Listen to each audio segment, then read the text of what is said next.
नमस्कार सर। नमस्कार आज्ञा। सर आपनकर ना काना? गुरुवार माझे आपण केन जगह आछन? मैं चिड़ियागुड़ा थर्मल रामपुर ब्लॉक रू। सर आपण संत रामपाल महाराज कठारु केबे ठारु नाम दीक्षा नै छन? 2 तारीख 12 मास 2018।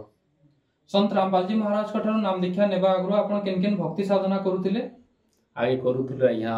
हमर एरिया तो आदिवासी एरिया जेहेतु पर्वा कुर्बानी कुकुड़ा छेली गडरा एंता मारुथिलु और 12 मास के थरे एंता ना कि बड़ बड़ पर्व हेसी ए भली आमे बहुत देवा देवी सेवा करथिलु। आपण जे आगरो भक्ति साधना करूतिले सेथिरे आपनको की लाभ मिलिथिला? लाभ किछि नै आज्ञा। जीवन रे बहुत थर मैं पूजा पाठ करिछे और बहुत देवी देवता भी खोजी खोजी पूरा गुरु गुनी एंता दिन देथिला किंतु किछि भी लाभ नै मिले। आपण संत रामपाल जी महाराज कर विषय रे केंदा करि जानले?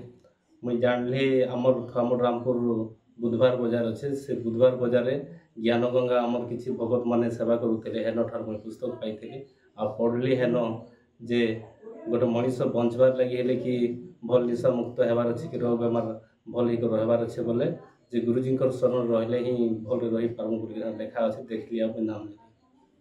संत रामपाल जी महाराज कठारु नाम दीक्षा नेला परे आपनकर काकाना विशेष लाभ हला? मोर बहुत लाभ होइछे। मोर परिवार भितरे भी लाभ होइछे। मुई आगे मद सब बहुत पिउथिली जेनटा कि माछ मांस भी खाउथिली मद सब थार पूरा मुक्त हो गली और मोर परिवार भी बहुत भल रे अछु। मुई मद सब बहुत पिउथिली आउ देखली बही पढ़ली आ हेन ठारू पूरा एबे आ किछि मद सब किछि नै पीबार निशा मुक्त पूरा क्लियर हो गली नाम नेली आ जेहेतु आमर घरे भी पिला छुआ भी अनेक प्रकार रोग बेमार एटा हो जाउथिलु झाड़ा बाती से जिनिस आ टोटली एबे नै हेबार बहुत भल रे अछु एबे परिवार। आमे देखबा के पासु जे सरकार द्वारा भी बहुत अभियान चला होचे एनजीओ माने काम करूछन तथापि निशा निवारण करि नै पारबार किंतु आपण संत रामपाल जी महाराज कठारु दीक्षा नेबार मात्र के निशा छाड़ी दिले इधर पछारे कारण काना है?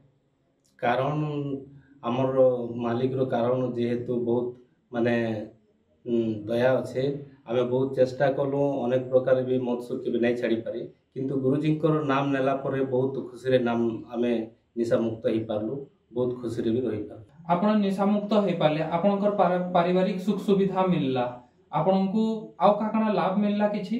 लाभ हां बहुत लाभ। हमर घर समस्या जो प्रकार थिला एबे बहुत भल रे अछु एंता किछि असुविधा नै ना मालिक रो दयानु बहुत ठीक रे अछु। जेन दर्शक माने आज आपनको देखुछन आपण काना संदेश देबार के चाहछन?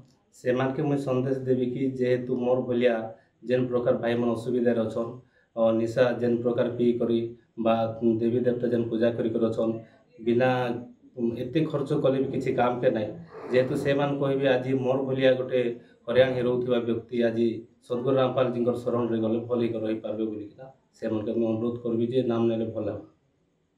आपण गोटे आदिवासी संप्रदाय रो आगरु आपण बहुत पूजा पाठ करूथिले बलि प्रथा भी थिला एते देवा देवी रो पूजा करूथिले से सब के छाड़ी करी जेन संत रामपाल जी महाराज कर भक्ति साधना करूछन ई भितर आपण को काना तफात देखबा के मिली छे?